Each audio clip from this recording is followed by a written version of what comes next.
Doe, the Chair of the Committee on Public Works and Operations. Today is Thursday, February 6th, 2025, and I'm calling to order this meeting of the committee in room 412 of the Wilson Building, as well as over the Zoom platform. The time is 9:41 a.m. Before we dive into the performance hearing, I'd like to take a moment of silence for Judge Paul Handy. Judge Handy passed away last week, and he was an administrative law judge with OAH for 21 years. At this time, let's take a moment to honor his public service and his legacy.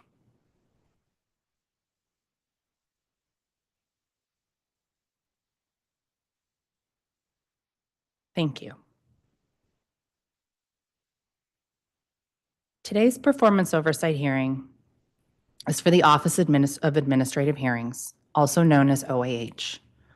OAH is an independent agency that serves as an administrative court. It's tasked with providing a fair, efficient, and effective system to manage and resolve administrative litigation for district residents arising under DC law. OAH is a neutral, impartial tribunal that holds hearings and decides appeals from government decisions. Its jurisdiction has expanded significantly since its creation in 2001, and it now conducts hearings and resolves cases involving a wide variety of district agency, board, or commission actions. OAH is supported by the Advisory Committee to the Office of Administrative Hearings and the Commission on the Selection and Tenure of Administrative Law Judges, or COST. The Advisory Committee has 8 members and is tasked with identifying issues related to administrative adjudication and making recommendations for improvements. COST is established by law to appoint, reappoint, discipline, and remove OAH administrative law judges. Some of the agency's key accomplishments that I'm happy to report include an overhaul of its rules, which went into effect in December 2024, the launch of the online final order database, which makes cases searchable online, and finally, their perfect score of 12 out of 12 for their compliance of the Language Access Program. This accomplishment in particular is extremely important for the agency because of the high number of unrepresented litigants that interact with OAH. However, we will also explore the other challenges the agency still faces, like the substantial caseload, staffing shortage, and the accessibility of final order database. We'll be hearing specifically from the Chief Administrative Law Judge, M. Colleen Curry. I thank OAH for its responsiveness to this committee's request for information. I look forward to hearing more about the agency's successes and improvements over the past year, as well as the challenges the agency currently faces, so we can help them work through and build on their foundation to meet their mission. And I look forward to hearing from both our government and public witnesses today. The committee values your input. It's just some logistical instructions for today's hearing. We do have witnesses both in person and on the Zoom. When I call your name in person, please come forward to the witness table. And on the Zoom, we will be promoting you when it is your turn. So make sure you accept that invitation. And once you're promoted to the panel, then you'll be able to turn on your camera and your microphone. If you have any trouble in the Zoom, just send a message to one of our committee staff. You can also email publicworks@dccouncil.gov if you need help resolving any issues. Our first panel here in person includes Becca Steele, Legal Aid DC Staff Attorney, Christina Jackson, Washington Council of Lawyers Executive Director, Fritz Mulhauser, DC Open Government Coalition, Nancy Drain, DC Access to Justice Commission Executive Director.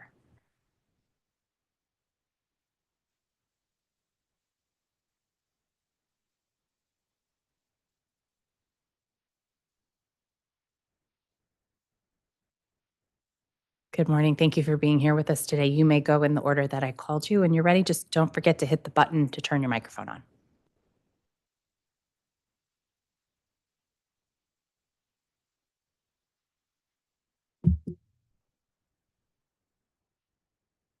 Good morning, and thank you for the opportunity to testify.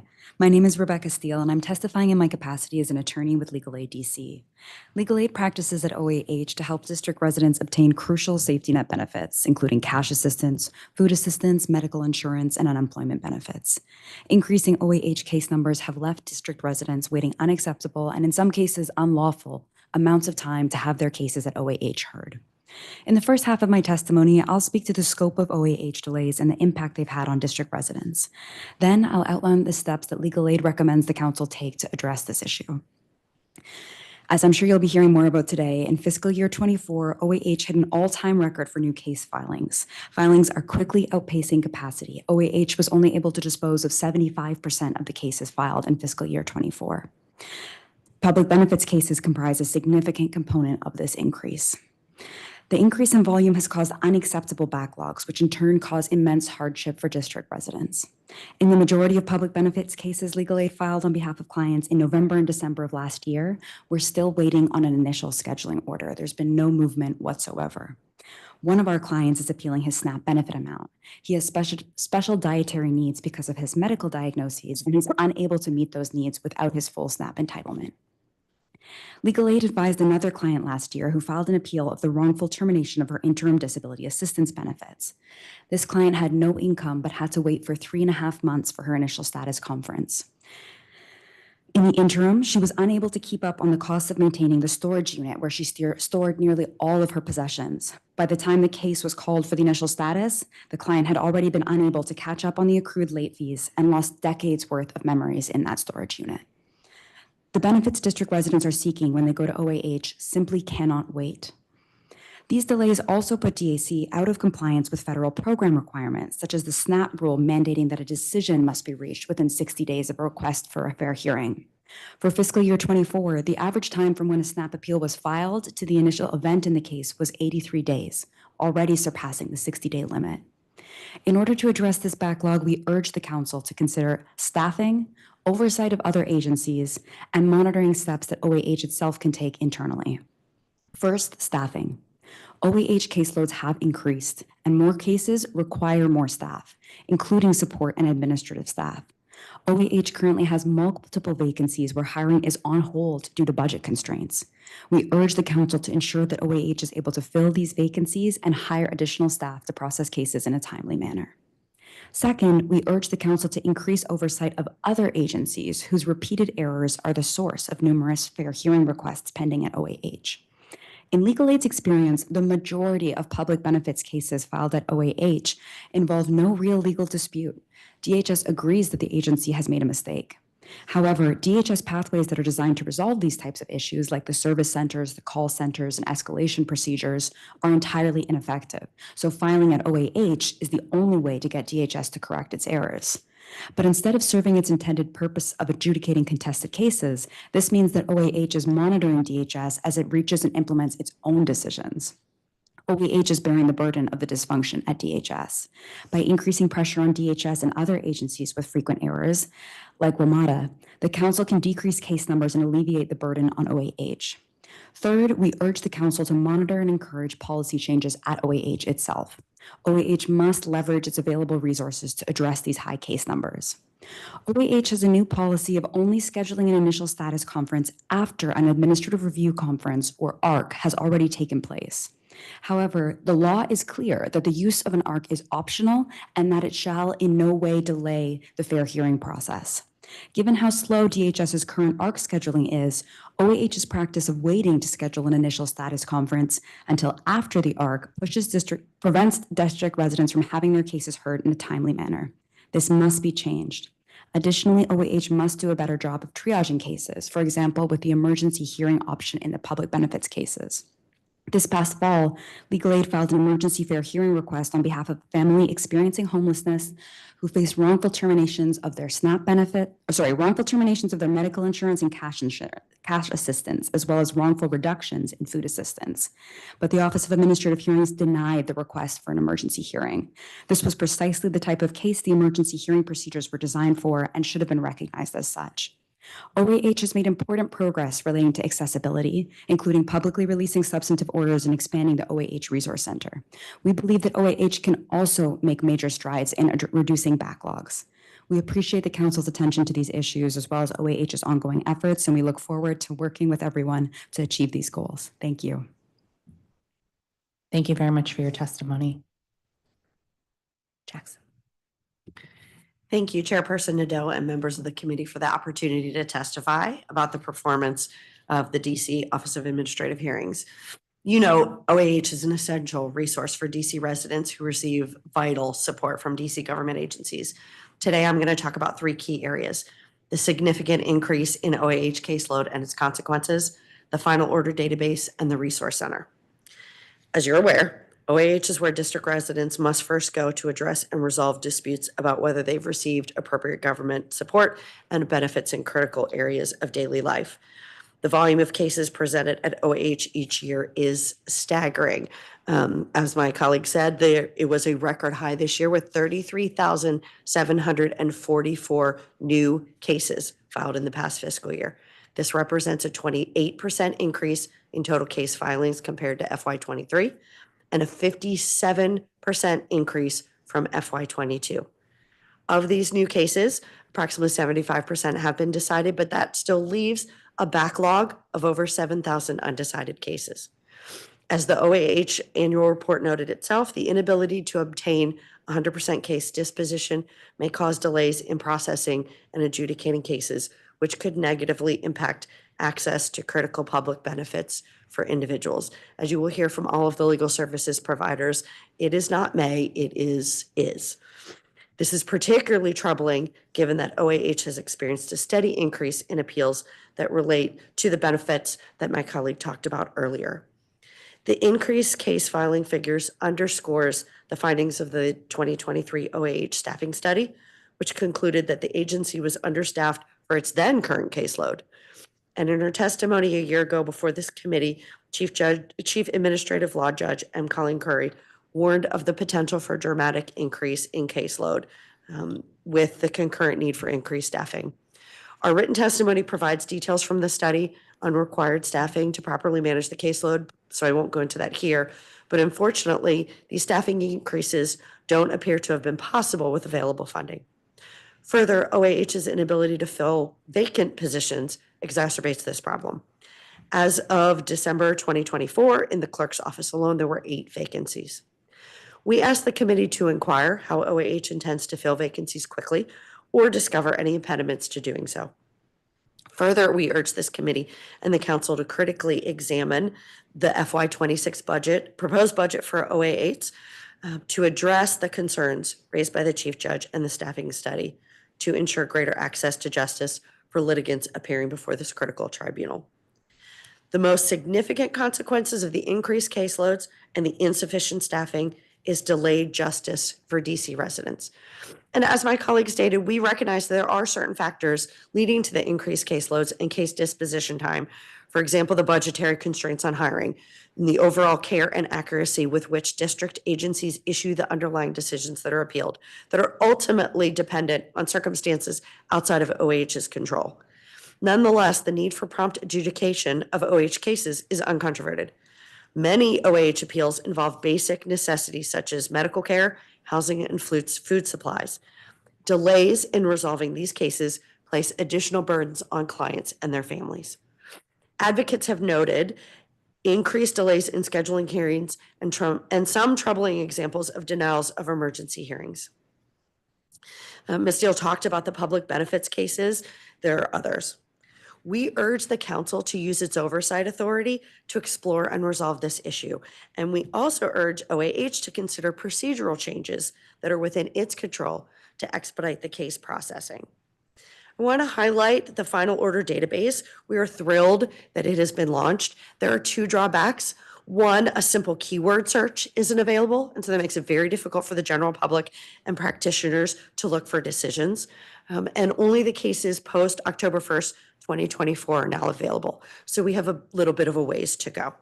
We asked the committee to inquire as to why OAH is lagging behind other government agencies in the use of this technology to improve access to essential case information.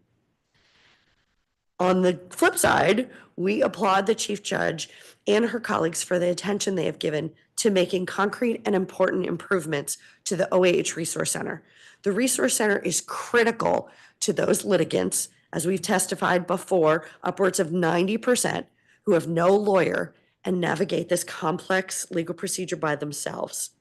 This is where the OAH Resource Center plays a critical role. Their increased staffing in the Resource Center manager and Resource Center coordinator are welcome, and we feel there are additional improvements that we are thrilled anxious to help support. Thank you so much for this opportunity to talk about OAH. I'm open for questions. Thank you very much, Mr. Mulhauser. Good morning, council member and other members. I'm Fritz Mulhauser. I'm the co-chair of the legal committee of the DC Open Government Coalition. We've appeared here for many years advocating for better access in many agencies to government records, to government data, and government meetings. And particularly in OAH, we've been concerned about access to published opinions, which unfortunately, for the 20 years of the agency history have not been published. But as you've already heard, it's good news this year. The agency has been able to begin putting online some of its opinions. With thousands of cases, often repeating similar fact situations, the ability of the public to understand how the agency views a food stamp benefit decision or a trash ticket or a school suspension is crucial. And unfortunately, the agency has been essentially putting out a body of secret law for decades. It's a violation of DC law, which requires all agencies that decide cases to publish their opinions, and the remedy has been long awaited. It's great that they've started. Unfortunately, as you've already heard, it's a work in progress. There are only 300 opinions posted. If you take their case closure record and divide by 12, they closed last year 2,000 a month. Where are all those? Maybe they don't issue opinions in many, but the pace appears to be slow, and the question of backlog of getting opinions published is unanswered. The ability of the public to use this resource depends on being able to take their case and look in the record to see how it's been handled before. And you just can't do that. The system offered by the office allows you to search on administrative details such as the judge's name or the OAH case number. That's not a search functionality that helps the public. If you look at the Office of Employee Appeals, which decides cases, you can look at their roster of opinions. And as I did the other day, I looked up insubordination. Insubordinate employees are my kind of people. And I could find dozens of cases deciding if the employees truly deserve discipline or not. You can't do that at OAH. If you look up even the agency where you think your case might arose, you find descriptors of cases attached in the table that's produced. But for example, all DPW tickets that are posted, opinions that are posted, say trash. Is that enough? Even worse, in other places, it says infraction. So the tools that the office provides the public are just not sufficient to really be useful. And this is not a heavy lift. The Office of Employee Appeals example shows that other agencies are managing to do it. Your questions to the office this year were sensational in probing about the online opinions, and we encourage you to pursue all your questions as aggressively. The problem of past opinions is significant, but there is software now that looks at documents and will under training of artificial intelligence and sound computer science, it will reliably redact personal information, which allows you to efficiently process lots of pages and take out the bits that should be private. They should look into that. I associate ourselves with the remarks of all the colleagues. These are existential moments for this agency. Their workload rises, their resources do not, and they need this committee's help. You cannot rebuild the plane engine that needs a repair while you're flying it. You must provide some prudent staffing increases so that they can do the job of analyzing the work, seeking all possible efficiencies, while also managing an incredible caseload, which, as the colleagues have said, is of daily vital importance to the residents of the city. Thank you. Thanks so much. Thank you, Mr. Mulhausen. Ms. Drain. Good morning, Chair Nadeau and committee staff. My name is Nancy Drain, and I serve as Executive Director of the DC Access to Justice Commission. I'm glad to be here today to talk about the critical role that OAH plays in our civil justice system. And I know that you understand how important OAH is to the well-being of district residents. To ensure prompt adjudication, a well-functioning and appropriately resourced OAH is imperative. In our testimony today, the Commission would like to highlight 4 areas: the positive improvements in providing assistance to self-represented litigants, the need to ensure OAH has sufficient operational resources, how council oversight could help us better understand and address the factors leading to OAH's growing case filings, and the importance of developing strategies to ensure OAH efficiently supports the district residents who rely on it for help. We'd like to begin by applauding OAH for ensuring that there is dedicated staff to support the Resource Center. The Resource Center makes staff available in person or by phone to provide information to litigants with questions about OAH's procedures, which is especially critical when the vast majority, upwards of 80 to 90%, of litigants navigate OAH without legal representation. We thank Chief ALJ Curry for her commitment to support this critical strategy. Staffing deficits continue to be an area of concern at OAH, with at least 2 factors at play. 1, inadequate budget allocations to expand staff, and 2, a high number of unfilled vacancies. OAH's budget must increase if it is expected to meet its mandate to adjudicate the growing number of case filings. This is not a new concern. It was highlighted in the 2023 McNamee report directed by this committee. OAH also needs to be able to fill its vacancies to do its work. OAH's performance oversight responses list current vacancies, including 8 legal assistants that are, quote, on hold in Q1 due to FY25 budget constraints.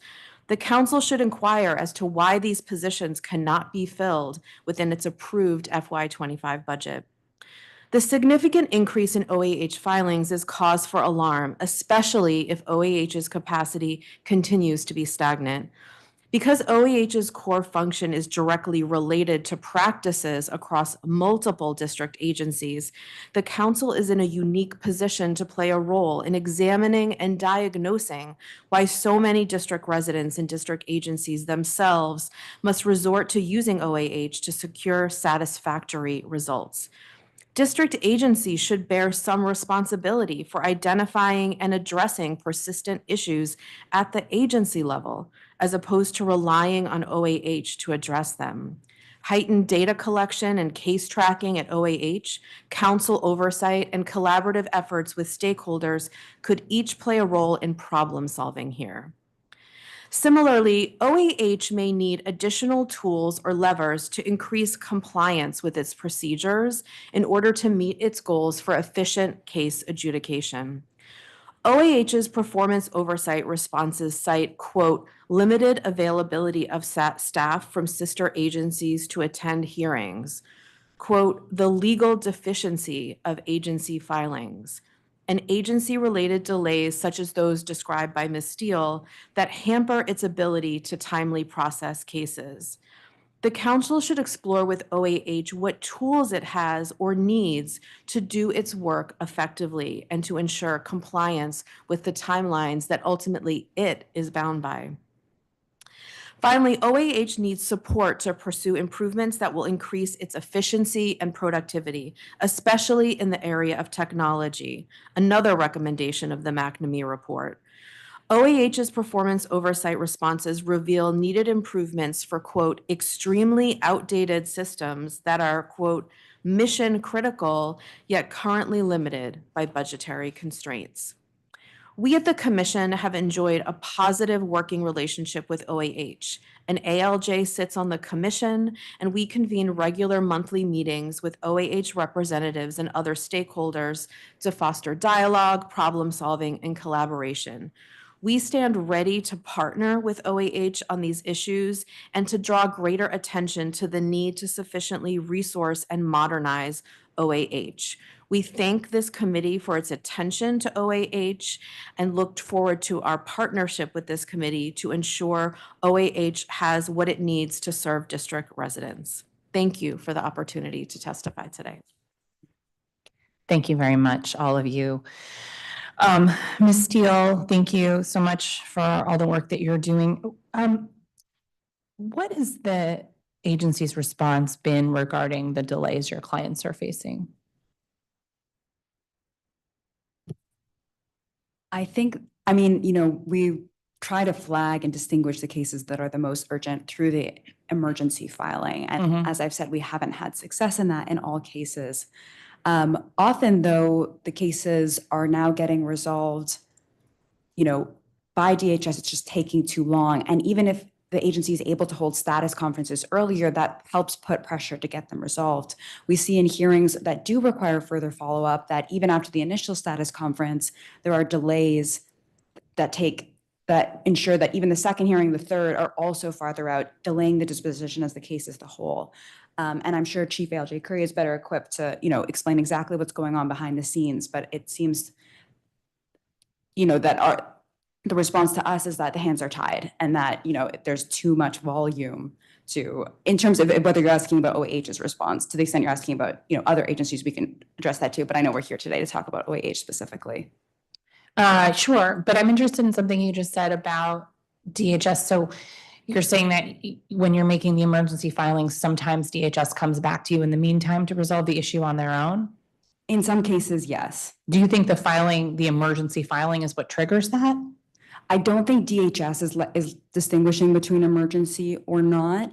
There's a couple staff at DHS in particular who are eager to help resolve cases that we flag as urgent. The problem, of course, with relying on that is that that's only possible because of our unique channels as legal aid and as attorneys. And as we've discussed, the majority of people while we are often able to resolve cases before a hearing, if you don't have those connections and you don't have a lawyer, there's no channel whatsoever for you to do that. Yeah.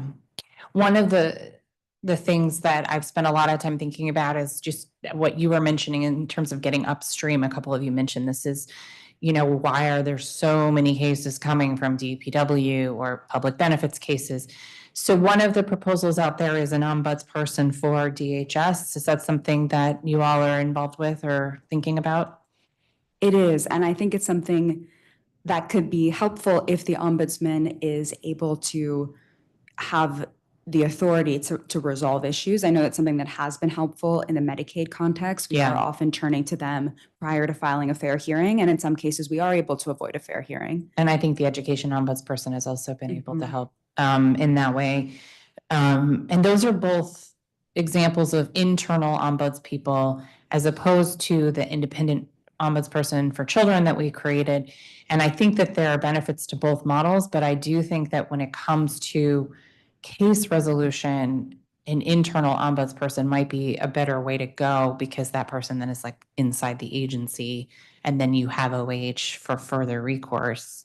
Just, you know, spitballing a little bit here, but no, okay. Our preference would certainly be to resolve everything we can within DHS, and then to the extent we can't, for folks to have a quick channel to have that greater level Yeah. of accountability at OAH.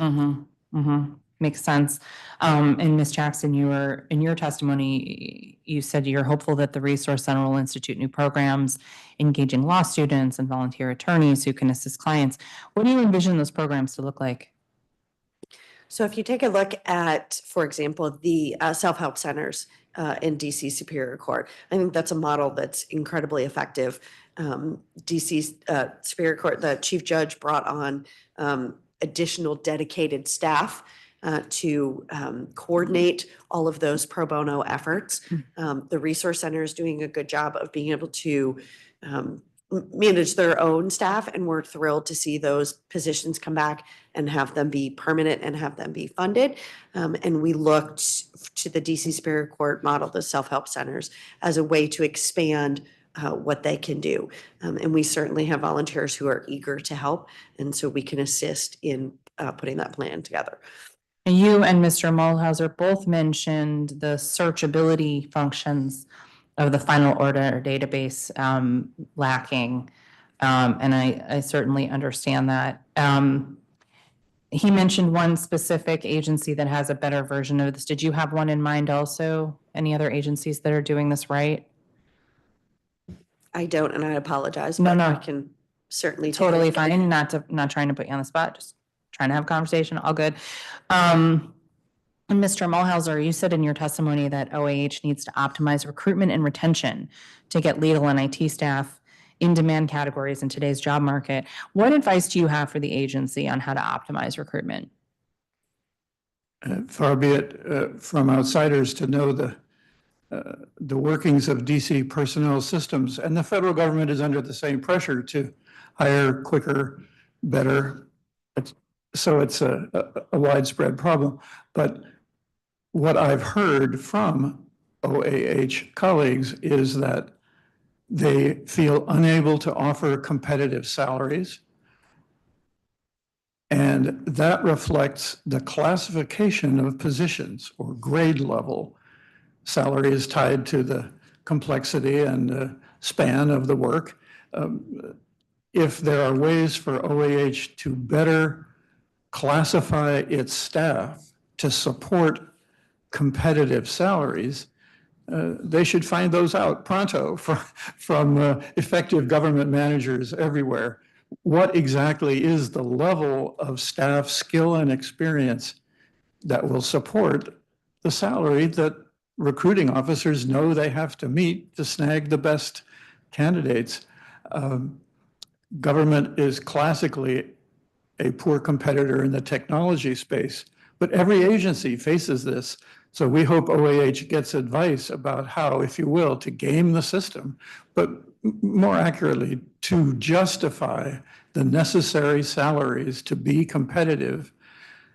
And then they need to create a workplace which will retain people. One of the technology positions was filled after a long wait, and the person only lasted a few months. I have no insight into why, but the consultant reports pulled threads together to say that the difficulties in the office make for a stressful workplace, which makes it hard to keep people who have many options. So recruitment and retention and overall an agency design of work that keeps the best people, those will all help solve the staffing problem. Thank you. Regarding the searchability aspect of your testimony, do you think that we've got the right technology, it just needs some tweaks, or are we on the wrong platform? OAH was not transparent as it designed the system, despite this committee's request that it work with Octo and civil society. So we're not sure all the considerations that went into designing what they have put out. We obtained the procurement papers by Freedom of Information request, and they didn't spend much money on it. Complicated systems may take money, so they may have been hobbled in that regard. But searchability of text is a widespread need of many legal agencies, law offices, and so on. It is being addressed by all kinds of rapidly evolving technology, And the solution that OAH has from its vendor, a company in California that has provided its case management system for years, the solution that they have purchased is simply the most basic off-the-shelf product that could have been imagined.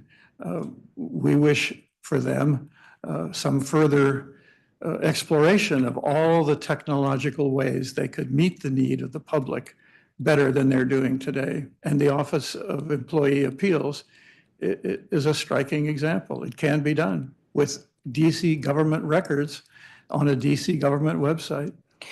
One of the things of interest to me, and we do see some of this in the annual report, is just which agencies are referring the most, where the case is coming from, but also which are substantiated and which are not, right? Because that tells me more than how many cases you have. But for example, if illegal dumping is, not substantiated 60% of the time, then that's a conversation we need to be having with DPW, right? Which I get to in this committee, actually. But I think it's equally true of the human services, the public benefits cases, and more so because these are people's livelihood. So I think the more public information we have on that, the better. But it's also something I talk with my colleagues about in oversight is, hey, check out the records here in the annual report on your agencies and your committee, because you want to know if these are areas of follow-up for your oversight as well. So I think it's all the more information out to the public, the better, not just to the council. Ms. Drain, you said in your testimony that OAH lacks sufficient resources. Specifically, it lacks inadequate budget allocations to allow necessary expansion of existing staff and a high number of unfilled vacancies. How does the Access to Justice Commission fill in the blanks for the things the agency isn't able to provide? Where do you fill in the gaps? Is your question, how can the sort of civil justice system fill in these gaps if they continue to not have efficient? How are you right now? I mean, how are you having to do so? Yeah, well, I mean, I think that you've heard that the consequence of these lack of resources is delay, and that I don't know that there's a way to fill in that gap. OAH, at the end of the day, we're reliant on OAH to process and adjudicate these cases. There's no equivalent of that short of a settlement outside of court, which you've heard people with lawyers, which is the vast minority, are sometimes able to do. But OAH is an essential function. And if it's not adequately resourced, we'll continue to see these gaps in access to justice. And I feel like I'm not answering your question, but I think there is no answer. OAH needs its resources to do its work.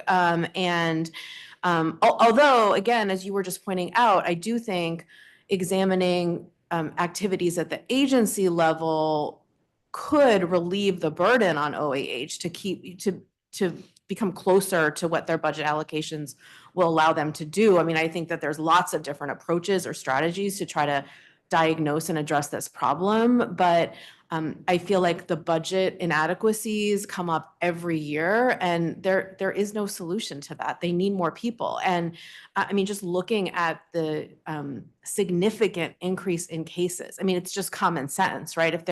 If their case numbers are increasing in the way that they are, you can't just keep the workforce stagnant. But again, I do want to just mention the vacancy issue too, because those are, I mean, from my understanding, those are budgeted positions that are just sitting empty. And that I think is a real concern, because that's even, that means that they don't even have the budget that they've been allocated, which itself is inadequate. So I think better understanding what's going on with the vacancy situation is something you can do immediately.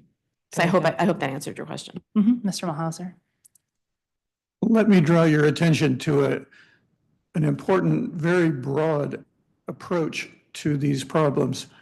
The classic notion of an administrative law judge is someone who looks at a case, looks at the facts, looks at the law and regulation, and decides, was the benefit denied properly or not? Was the suspension well justified? The remedy in such a situation is for the judge to write an opinion saying case dismissed or agency should do a do-over and fix it. expanding the ability of a judge who sees many instances of problems to direct a broader remedy is an interesting problem. In the long term, that would send a signal to executive agencies of systemic problems that need to be fixed. The administrative judges have for years believed they had no power to go beyond the four corners of the case in front of them. They wished for greater authority, but they weren't sure. The DC Court of Appeals 2 years ago decided that judges do, in the proper circumstance, have the authority to order broader relief, order the mayor to obey the law, if that's the problem. And this is a profound and significant augmentation, enhancement of the ability of judges to deal with systematic problems. If the department computer can't promptly process applications, that's going to be the basis for numerous complaints. Why can't they just fix the computer problem with an order from the judge? The Court of Appeals says, under proper circumstances, judges do have that broader authority. The executive doesn't agree with that, and there's a bunch of appeals still fighting it. But it's a very interesting question of, if thousands of cases present common situations of agency mistake, let's fix the mistake. And the judges can do more according to the courts. And if I may, I think this is where the council and this committee in particular is a key resource. The upstream, as we discussed earlier, there are, OAH works under memorandums of understanding, right? So where is the authority for OAH to be able to set up a process for how the cases are filed? If you go back and look, agency by agency have all sorts of different ways in which the appeals are filed to OAH. So there are lots of small places in the system that make a big impact. The problem is OAH is so busy drinking from a fire hose with respect to the cases they're adjudicating that that additional strategic planning is probably beyond their scope. And because it is a multiple agencies and multiple different MOUs, it's very difficult to go back and through and make a uniform process. And so we're hoping that this committee, now that we're looking at that upstream issue, can also use its oversight authority with those agencies. Perhaps it's a legislative fix with respect to how the agencies file the appeals with OAH, but we'd like very much to work with the council in order to help OAH do the job that they have to do, because there are pieces that are out of their control. Take a look at a 2017 piece of legislation that attempted to fix some of the problems of the authority of OAH, and it was passed, but some parts required funding, and so the entire statute has, to my understanding, never taken effect. But these issues are longstanding, were the subject of the auditor's analysis in 2016 and addressed by the council in legislation. And revisiting that would be in light of new realities and in collaboration with the agency and so on. But it could be a valuable step. Thank you. I'm going to wind us down, but could, Mr. Mahauser, could you send us the court decision that you were referencing when you have a minute? Okay, great. Very good. It's also referenced in my testimony in the notes. Very good. It's Okay. referred to as C-O-E. COE. Okay. The court decision is in his testimony. Thank you all very much.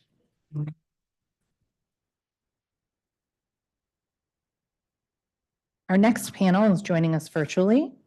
Christine Phillips, David Malaf, Kathy Henderson, Maddie Leroy Thorpe from the COPE Red Hats Patrol, Nyasa Mitchell, bred for the city senior legal fellow. If you can just give us a moment to get everybody on the panel. Oh, nobody's in the Zoom. That seems strange.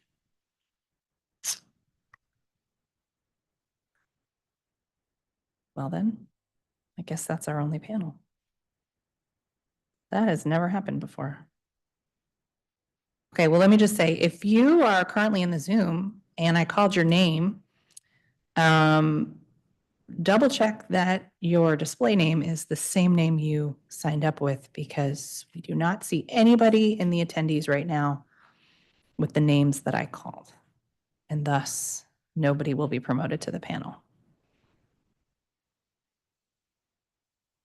Or you can raise your hand in the Zoom to be promoted to the panel.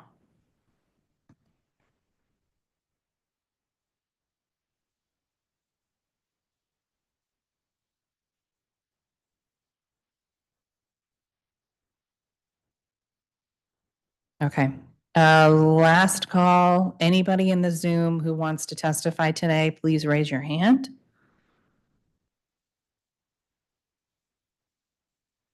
Anybody here in the room today that didn't have a chance to testify that wants to testify?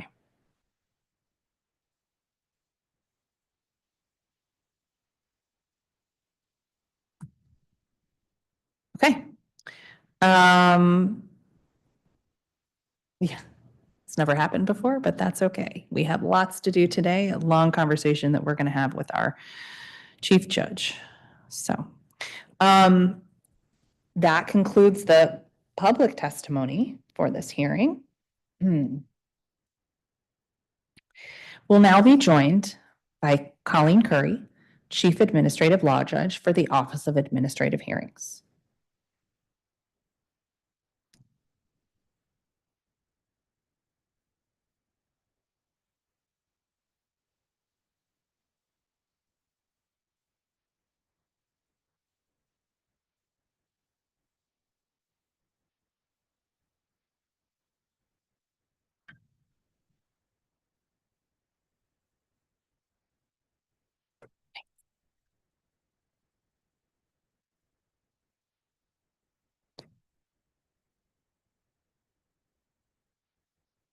So what I'm going to do before you begin is have anybody who will be responding to questions today or giving testimony raise your right hand.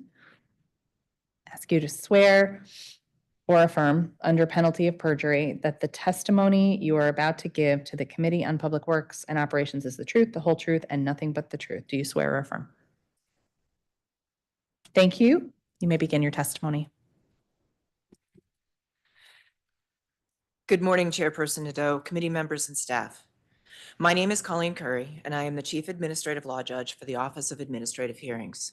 Thank you for today's opportunity to testify about OAH's accomplishments and challenges during fiscal year 24 and thus far into fiscal year 25. Fiscal year 24 and the first quarter of fiscal year 25 presented some challenges to OAH's operations, the greatest of which being the continued increase in our overall caseload. In fiscal year 24, OAH saw the largest number of filings in its 20-year history. 33,745 cases were filed, constituting a 28% increase from fiscal year 23 and a 119% increase from fiscal year 21. And in the first quarter of fiscal year 25, OAH saw 12,652 new cases filed, which constitutes a 46% increase from the first quarter of fiscal year 24. If the rate of new filings continues throughout fiscal year 25, over 50,000 cases will be filed this year. The largest number of filings were seen in the enforcement cases from the Department of Public Works, the Department of Buildings, and the Washington Metropolitan Area Transit Authority, and in appeals from decisions made by the Department of Human Services.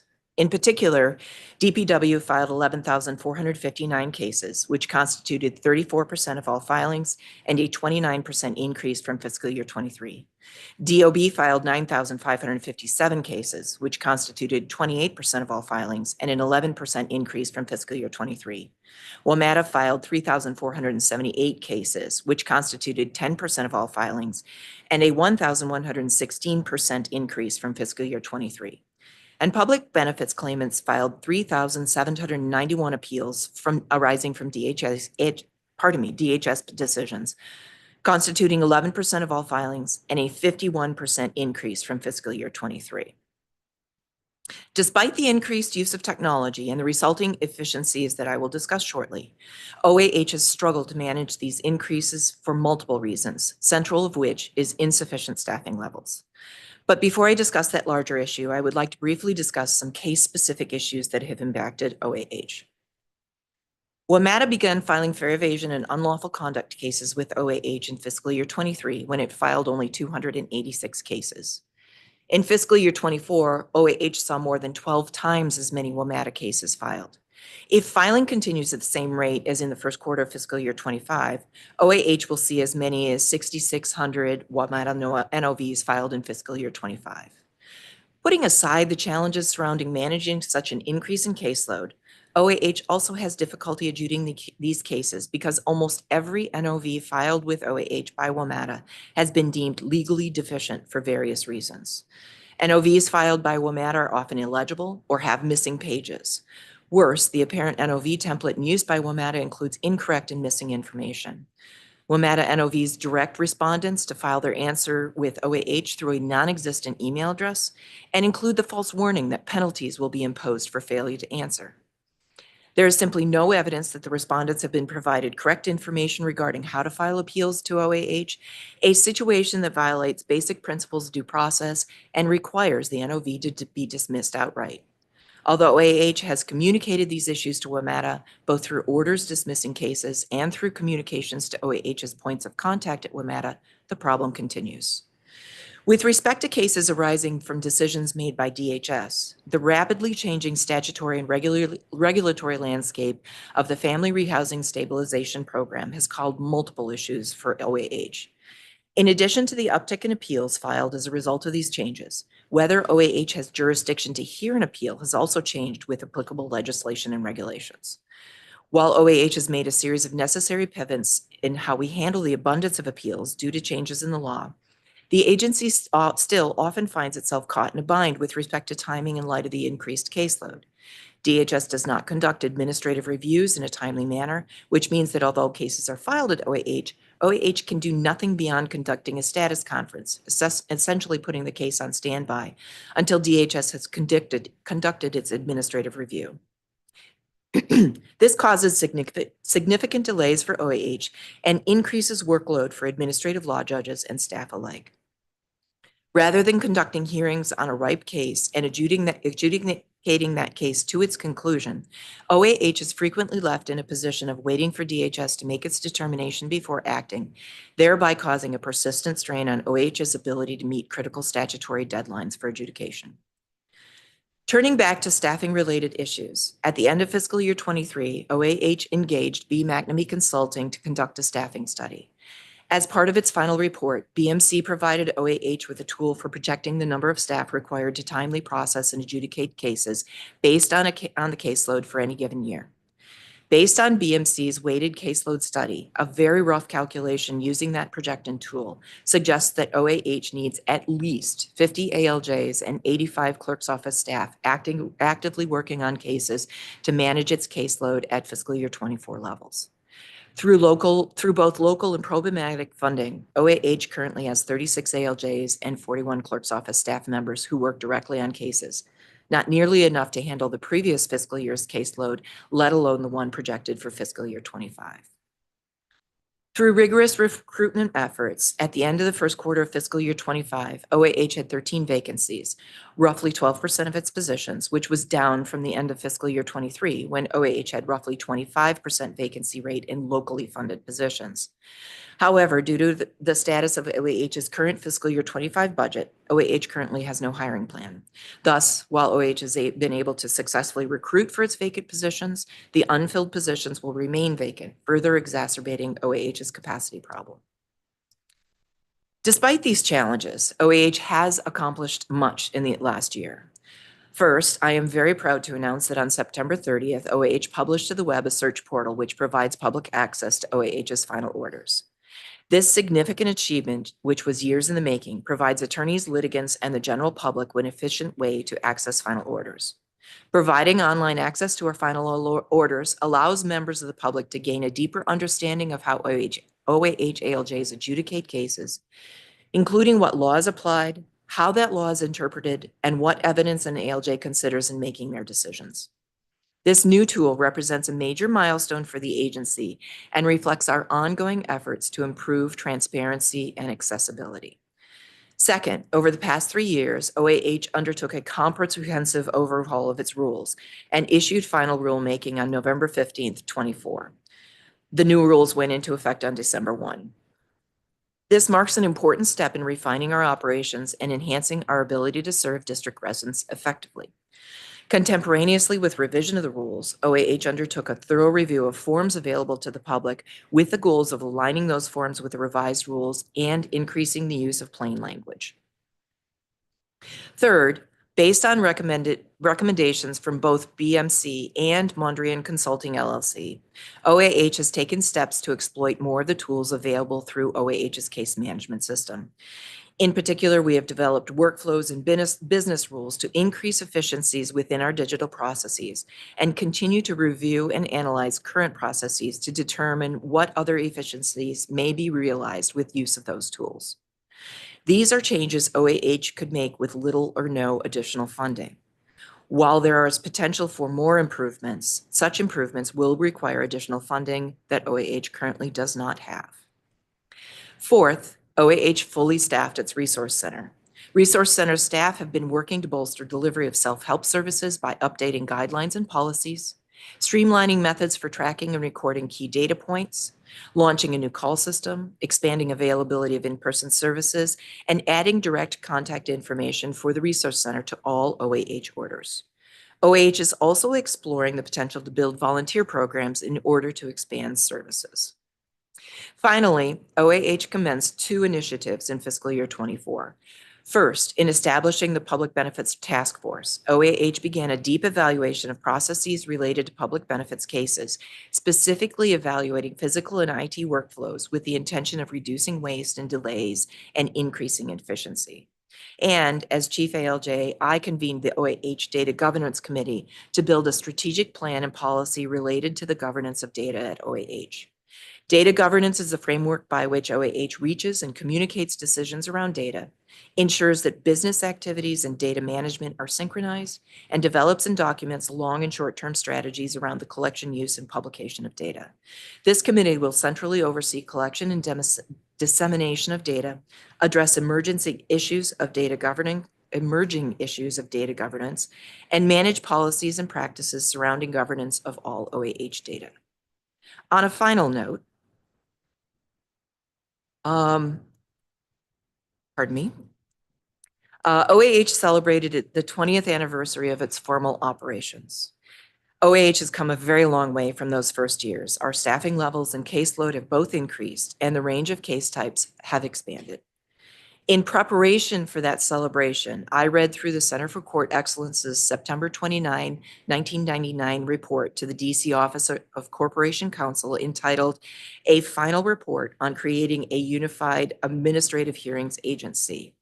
The executive summary included commentary that resonated with me. CCE recommended establishing OAH to combat a few specific issues, which included a wide disparity of qualification for hearing officers, timeliness of decisions, the independence of hearing officers within each agency, and the short funding of the adjudication units within those agencies. I firmly believe that OAH has succeeded in recruiting and retaining highly qualified ALJs and maintaining a strong policy of decisional independence. But 20 years on, OAH continues to see staffing and funding shortfalls, which impede our ability to effectively manage and timely adjudicate cases. Ms. Chairperson, thank you for your time and interest in OAH. In closing, please allow me to publicly thank those who were most instrumental in helping me prepare for today's hearing. Chief Operating Officer Lachelle Jenkins, who is seated to my right, General Counsel Smriti Radkar, who is seated to my left, and Executive Assistant Jacqueline Spetzer. I would also like to extend my sincere gratitude to the staff at OAH for their steadfast commitment in administering justice on behalf of the residents of the district. I'm happy to answer any questions you may have. Thank you. Thank you very much. I really appreciate your testimony. Just to make things a little easier, I'm going to ask my questions in the order of the topics and sections that we sent in the pre-hearing questions. And I'd like to begin with an overview of the agency's organization and staffing. But first, I want to ask about some of the key accomplishments the agency was able to achieve in the past year. Can you describe for the committee some of the major activities carried out during fiscal year 24 and the accomplishments of which you're most proud? As I said in my testimony, the final order search, our dissemination of that, and the rules are really the two top things. Our rules had not been overhauled since they were originally implemented in 2004. So 20 years later, we finally had a chance to really do a deep dive into making sure that the rules matched what our current processes are. And along with that, we made sure that we did a thorough review of our forms to make sure that they complied with the new rules, but also to really look at those for plain language to make them as accessible as possible. So it was multi-stage, not just the rules, but also our internal orders to make sure all of our boilerplate language complied as well. So that was it. And the final order search, that's something that looking back through the history, it's since at least 2010, it's been something that's been asked for. And it was a huge undertaking because not only did we have to figure out how internally how to do that efficiently without creating additional work for a large amount of additional work for staff, but also within a budget that we had, which was not very large. And it is a floor. And I think I said this a couple of years ago when we talked about our e-filing portal. I think that was last year. This is a toe in the ocean. We had to start somewhere. This is our floor. This is where we're starting. It's not perfect. We know that, but it's a start. And I'm really proud of where we are and the fact that we are publishing our orders. Those are the two big things. I could go on. There are lots of other little ones, but. That's good for now. And we'll get into the final order database a little later too. So thank you for teeing that up. What about any ongoing barriers that can be addressed either by this committee or the council as a whole? Staffing, that's the big issue that we have, I think. And, council funded for us a staffing study, which we had never had. This was, sort of our groundbreaking here. This is where we are at the end of fiscal year 23 with the caseload that we had at that time. This is what we needed. BMC did a weighted caseload study, and they provided us a tool to look for. And we needed to wait for fiscal year 24 to get our final numbers so that we could take a look at that. And crunching those numbers, we're still going through and fine tuning it. But even at a basic level, we are seriously understaffed. With our caseload and burgeoning caseload, as I just testified, we need at least 50 ALJs and 85 legal assistants or legal administrative specialists. Our caseload just continues to increase. And also, as I testified, the other burdens that are problems that we are having originate from the agencies whose cases we hear. The increases in cases from WMATA, that's a real pain point because we are doing a huge amount of administrative work without actually ever getting to the merits of these cases. And that's a problem because every single one of them that we've seen are legally insufficient. They do not meet basic due process rights. And that's, 34,000 cases that we have to process and don't actually get to the meat of the issue. And then the issues that we're having with the DHS cases. Now, I do want to note, we do not have an MOU with DHS because we are statutorily obligated to hear those cases. And the fluctuations in the law and the changes that have impacted our agency, we've been able to pivot, but that has created additional administrative work for us. And then the fact that the agency is not doing the administrative review in a timely manner, which makes us have to delay our issues. It is domino effect that we're having. Those are some of the big issues that we're having. And then, going back to our IT, we still are trying to figure out how to bring our systems up to date, especially in the courtroom. And that's an issue that we have for when we do have in-person hearings. Mm-hmm.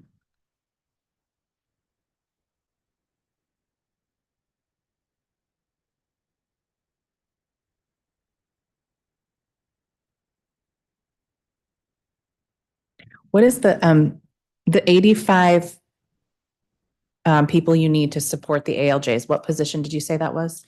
Those are in the clerk's office, legal assistants, legal administrative specialists, and deputy clerks. I have not, one of the things that we would need to do to figure out which position is to refine our analysis. As I said, this was really sort of a big back of the envelope. What are the big chunks of numbers that we need before we can figure out exactly how much of each we need? Is that in progress or is, okay, It is. great. How many total employees work at OAH? 109. And how many of them are ALJs? We have 36 ALJs plus myself. So 37. And how many vacancies do you have in ALJ positions?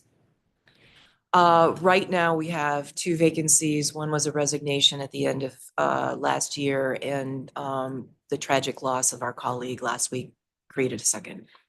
And I do anticipate 2 more vacancies at the end of May, for sure. We have a couple of ALJs who have submitted retirement notification. So we'll have at least 4. Are you able to recruit for all 4 at once? We will do that. At this point, I don't believe we'll be able to fill any of those positions.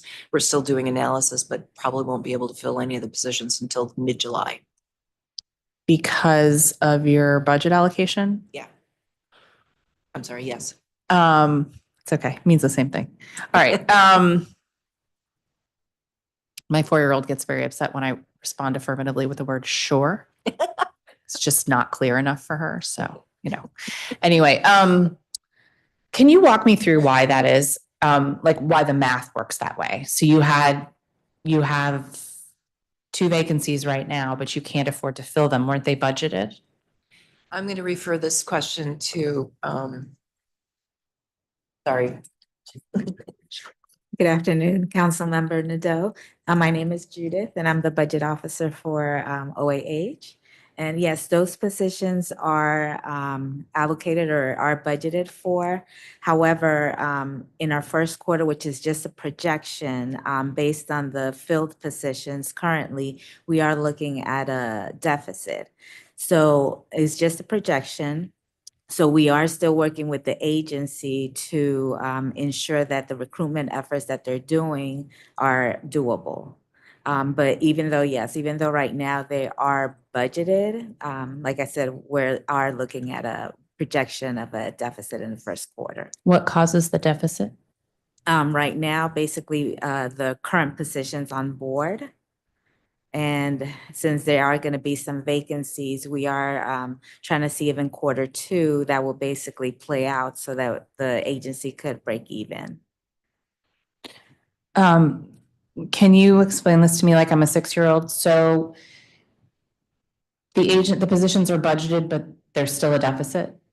Correct. How does that work? So basically it's the amounts of salaries that were projected. There are salary adjustments that basically based on the actuals and the projected are not in how should I say, in level or align. And that's basically what causes a little bit of the deficit, but it is a projection. And that's why we are continuously working with the agency to ensure that the recruitment process isn't really affected or basically trying to see how we could help the agency in the recruitment process, looking at our budget to make sure we stay aligned with it and looking at the actuals versus the budgeted. So how does that happen? And someone's salary is just higher than what was budgeted? Yes, and sometimes also the fringe benefits. Not everybody has the same fringe benefits, and some may be up, and that basically also disbalances many times the budgeted positions. What is that just based on which health plan they elect Right. or? There's either family plans, which are higher than if you're a single person and not having either no health insurance or maybe just a single. But yes, the family plans seem to be higher, and a lot of people in the agency basically have a lot of fringe rates. How are our margins that slim? Okay. All right. This is mind blowing. All right. How many ALJ positions are vacant?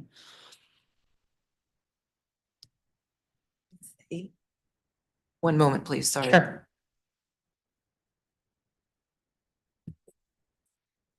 10. Is there the same sort of effective hiring freeze on those positions? Yes. Okay. Oh, I'm sorry. 11. Let me correct that. 11. I see 9 vacancies in the clerk of court division, which is the largest number of vacancies compared to other divisions. Why are there so many there in particular? That was the largest share at the end of fiscal year 23, and we've been recruiting very rigorously. We've been really successful, and our retention rate has gone up. But we're not able to fill all those positions in the time that we had so far. Unfortunately, recruitment takes time. Understood.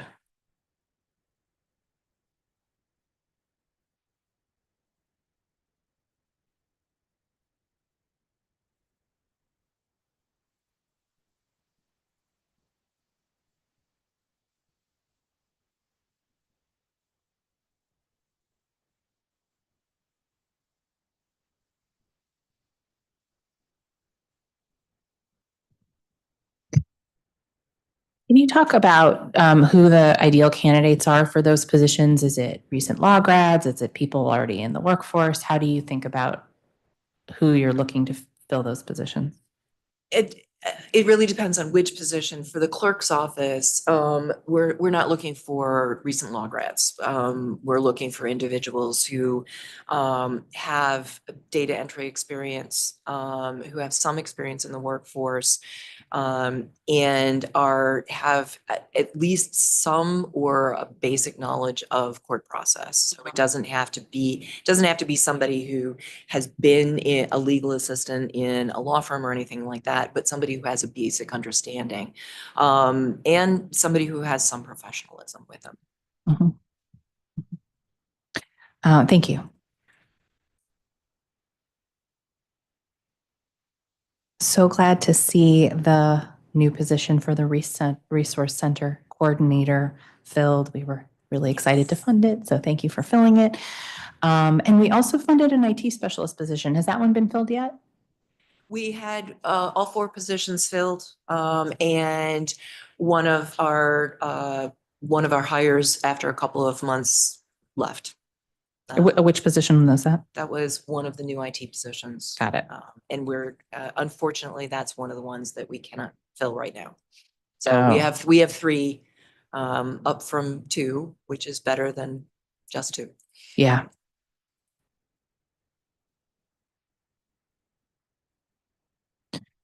The agency goes through OCP for contract and procurement, right? Correct. Okay. Have you had any issues with OCP over the past year? Ms. Jenkins will answer that. No, not this year. We've actually had a smooth year with OCP. Great. Love to hear it. Okay, let's talk about the 2024-25 performance plan. In your opinion, what do you think is the difference between a successful program and a failure? In terms of Agency define program? performance. Yeah. Agency performance. Well, in particular for OAH, if we are meeting our goals of adjudicating more cases that come in, so that we're more than 100% closure rate, and we are addressing cases within statutory regulatory timelines, and we are able to schedule hearings on cases where we have a live dispute, as basically as soon as they come in, that's a successful program. That's really helpful. Thank you. One of the agency's goals is to increase operational efficiency in OAH's resolution of administrative disputes. Can you talk about how you're going to achieve that goal? That is in relation to making sure that we are adjudicating our cases timely. And unfortunately, we have no control over our caseload. But another piece of that is ensuring that our internal processes, how we're managing, processing the cases internally, how our workflows work is as efficient as possible. And we've been doing, as I mentioned, and especially in the public benefits realm, we've been doing a deep dive into what those processes are, how we can refine our processes to not only increase efficiencies for both the processing and the adjudication of those cases, but also how we can capture the data that we need to make sure that we're meeting mandatory reporting requirements. So that it's a multiple faceted research.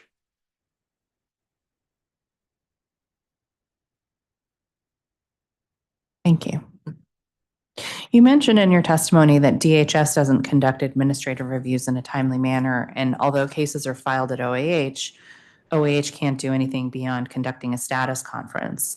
Is this something that attributes to the significant delays and inability to meet statutory requirements? Yes. Can that be fixed through legislation? I think so.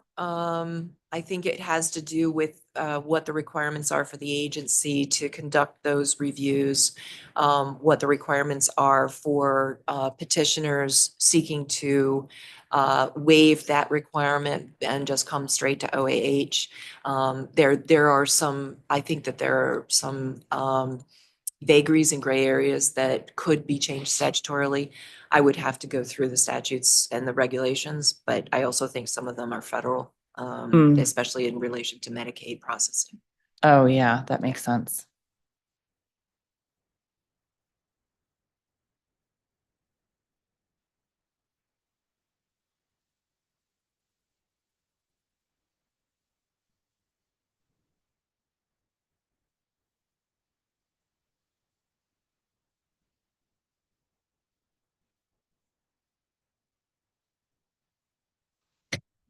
Do you happen to know where in statute, whether it's federal or DC law, that the cases are referred to OAH really before all of the DHS process is complete and they haven't done all of their work? I'm Yeah. not as familiar with that specific statutory process. I believe it has to do with the fact that at any time a petitioner can file an appeal of a decision, initial decision, and that has to do with whether the benefits continue while DHS is waiting to make a decision on any sort of administrative review. Oh, And I that's think kind of that's, important. yeah, I think the timing is very important. Yeah. So I think it has to do with that, but I apologize. I'm not No, that no, it's familiar with okay. that area of the law. We can talk more about it later, Yeah. but it is obviously something that has to be approached with a fine instrument, given the fact that it's Yeah. people's benefits and we don't want to Yeah. cut them off while they're waiting for a decision. Okay.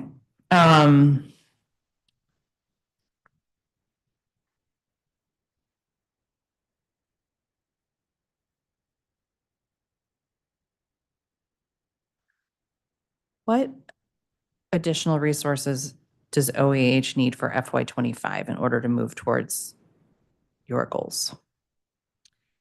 We need more budget to be able to fill our staff. Yeah. Our vacancies are really problematic. And some funding that would allow us to spend some money on creating efficiencies that we would like to create within our systems. So IT, basically.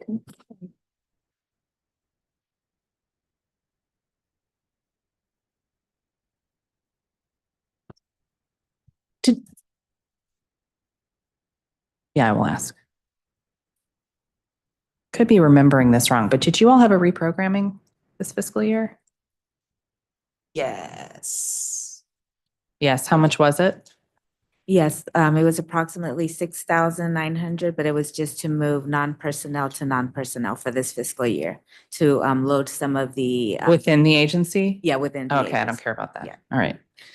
That's fine. Okay. Okay. Um, some of the testimony today was about a need to revise MOUs for better workflow or better outcomes. I know one of one of OH's new goals is based on, I'm sorry, one of your new goals based on the FY25 performance plan is to exchange information with agencies. Can you talk more about that?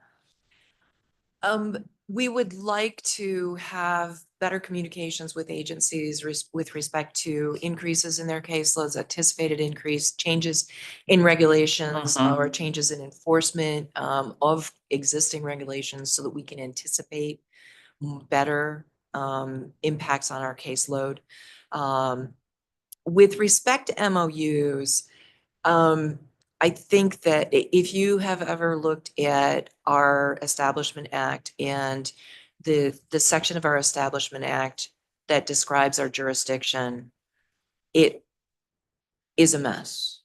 And I think MOUs, that we have several MOUs that cover issues that are already under our jurisdiction. And we're trying to figure out ways to avoid having to do that so that we don't have to rely on MOUs.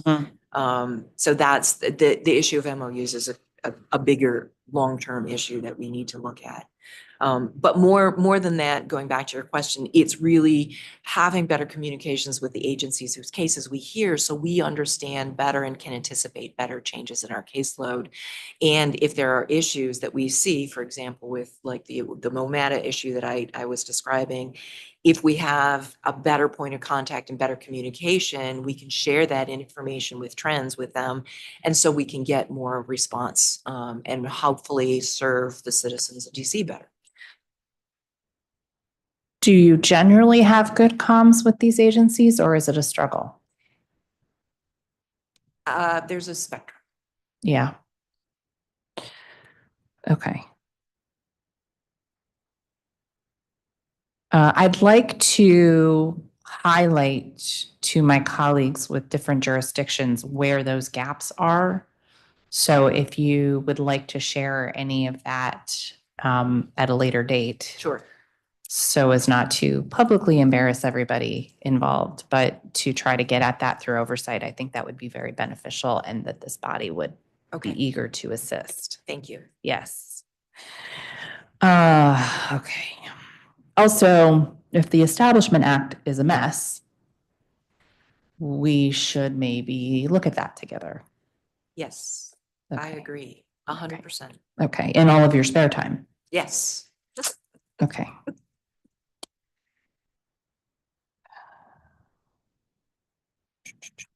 Let's discuss one of the agency's goals of managing and resolving disputes. Can you talk about how the agency handles DPW-related infraction violations that are issued to the wrong person? When we review the case, it depends on if we have an answer or not. If somebody has answered and denies the allegation based on this is a case that is not my property, it's assigned to a judge for adjudication. Either if the person has submitted a written answer, it's done on the papers. If they've requested a hearing, it's done in court, and the judge would look at that and make a decision. So it's basically the same adjudicative process. For those cases that are where there is no answer, they're put in our queue for reviewing and disposition by default. Okay. How often does that happen? I don't know the answer to that question. I would have, and I don't know that we have a data point to be able to track that. I don't think it happens as frequently as it could, but it's in my inbox a lot. So there's that. okay. but it's anecdotal, obviously. Yeah. So that would be something that I'd like to work on with DPW. And I think that might be my project this year with them, one of them. So you may be hearing from me on some of that data. I would be happy to discuss that with you. Thank you. In FY24, OAH commenced a public benefits task force. Your response says that the expected results are the reduction of waste and delays and an increase in efficiency. Can you say more about that? Yes.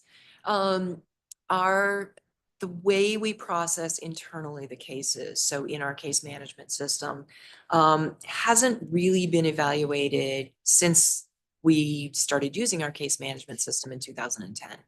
Laws have changed. The programs that we adjudicate have changed.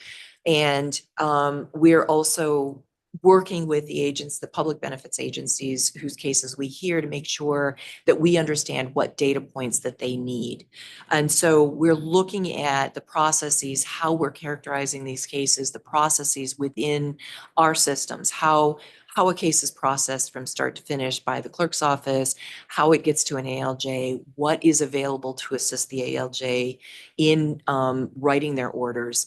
All of those pieces, we're taking a very big look at them to align them with the statutory and regulatory requirements, the data reporting that we need to do, as well as efficiencies for all the parties internally, so that we're doing things more efficiently, which means that the cases are being processed and adjudicated more quickly and efficiently. Thank you very much. You're welcome. Why doesn't OAH have a policy on data governance yet? Is that something in progress? It's in progress, and this is something where we are, in my understanding, talking to the Chief Technology Officer's office about data governance. We're sort of on the leading cusp of agencies in having a real policy that talks about how we govern our data, how we collect our data, and trying to be as consistent as possible.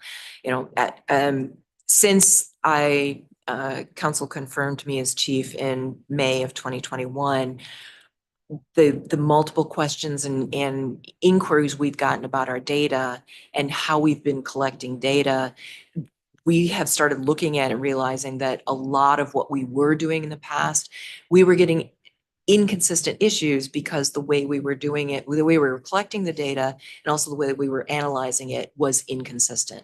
So we're trying to create consistent processes for all of our data collection and all of our dissemination and analysis, so that we're always consistent with what we do.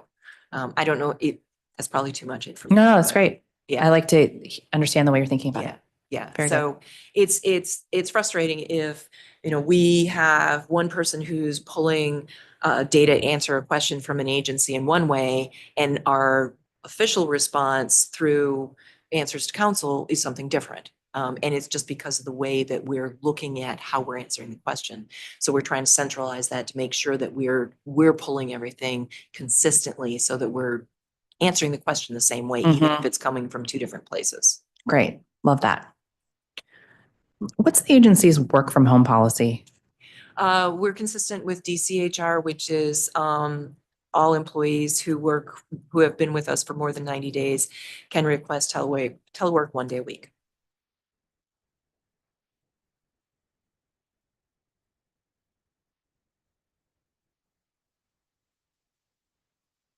Okay. Just digging in a little bit to the current public benefits backlog. And of course, that one has, SNAP in particular has that 60-day timeline. What is your plan for addressing the backlog now? How are you attacking that? I'm working with the principal ALJ and the deputy clerk, the attorney advisor, the group, the broad group who really looks at those cases, processes and adjudicates those cases, to try and figure out what processes we can use to increase our efficiencies and to address those as quickly as possible. It's in progress right now. Okay. And it's also part of the bigger picture of the task force that we're working on. Any early conclusions or ideas about how it might work? Not right now. Okay. Do you have standardized guidelines for when to approve or deny a request for an emergency hearing in a public benefits case? I don't know the answer to that question. I'd have to check with the principal ALJ about that. Thank you. You're welcome. The oversight responses cited limited availability of staff from sister agencies to attend hearings as one of the causes for the public benefits backlog. What are the most common practices of agencies with appeals heard by OAH that impede OAH's ability to process and resolve cases? My understanding is that those agencies have only a specific number of individuals who are available for hearings at a specific number of time, and they can only cover a specific number of hearings at a time. And with the combination of those limitations, as well as the capacity of our judges, which there's only so many hearings a judge can hear in a day, that combination really limits how many cases we can hear at a time. Is it the kind of thing where that day that representative is just like on their cases are all scheduled and you go through a bunch of them?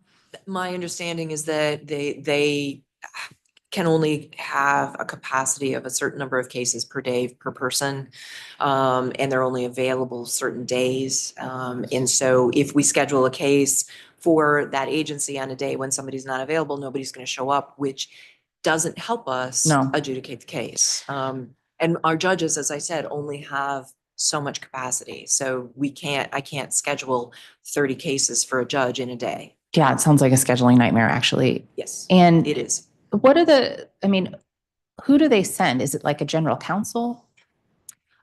It's representatives from the agency. I don't believe it comes from the general counsel's office, but I don't know the answer. I'm sure it differs, but I'm Yeah. curious sort of who, Yeah. if it's, Our broad swath of agencies of whose cases we hear Yeah. really depends on the agency who they send to a hearing. what changes will OAH make to come into compliance with the federal requirement that administrative review conferences cannot delay the fair hearing process? That's something that we're looking into figuring out. Is that part of the task force too? Yes. How do pro se litigants find out about the services the agency provides? In terms of, you mean like Resource center or other?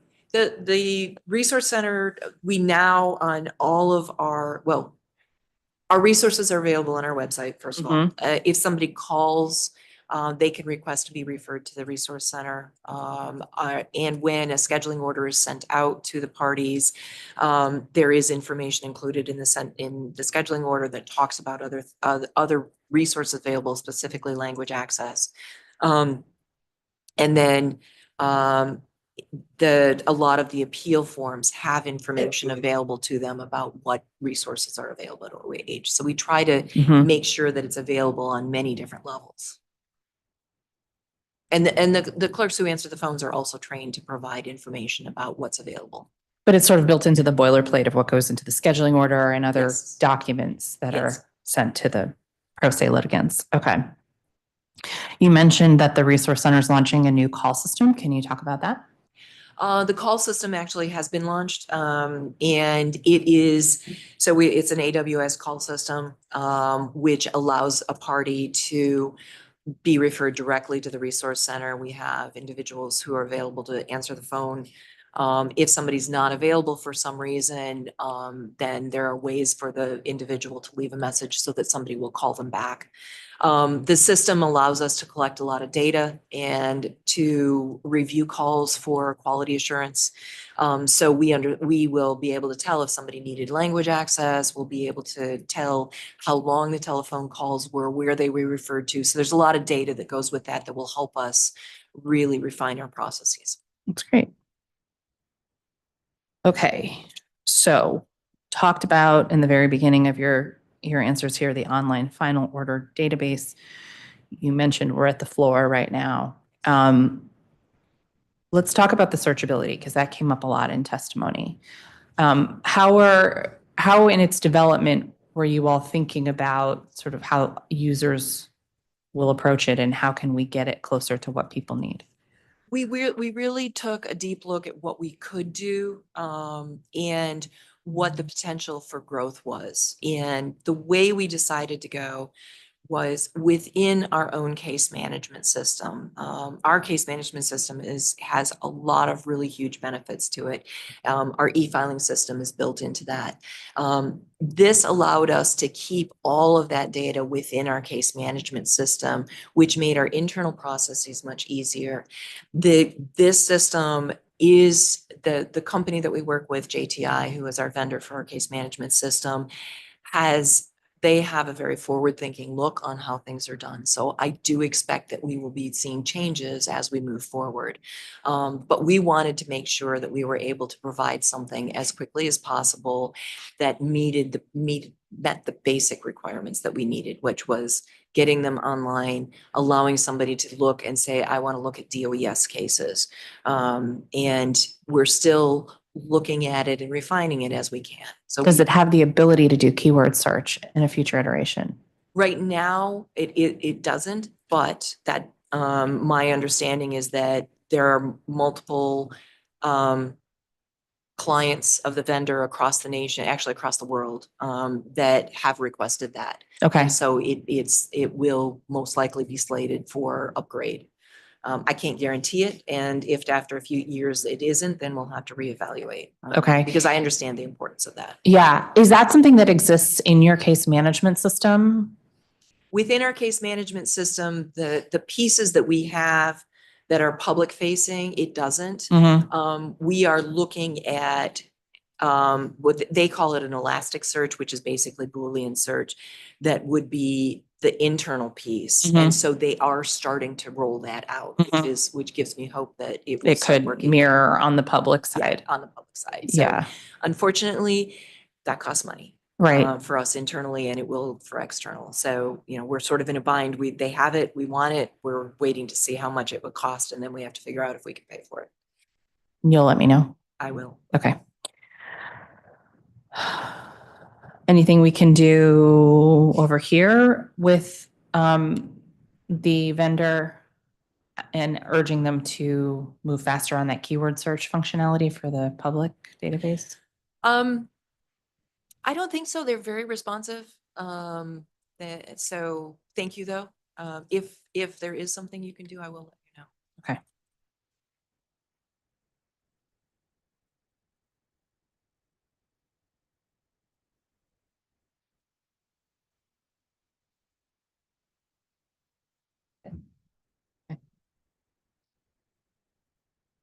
That concludes today's performance oversight hearing. If you plan on submitting written testimony for the record, please do so by going to the council hearing management system at lims.dccouncil.gov/hearings. The record will close on Thursday, February 20th at 5:30 p.m. I'd like to take a moment to remind the public that the Committee on Public Works and Operations will be holding more performance oversight hearings over the coming weeks. Please visit our hearing management system for our schedule and to sign up and testify. Thank you to OAH for your testimony today. The time is 11:19 a.m. and this hearing is adjourned. Thank you.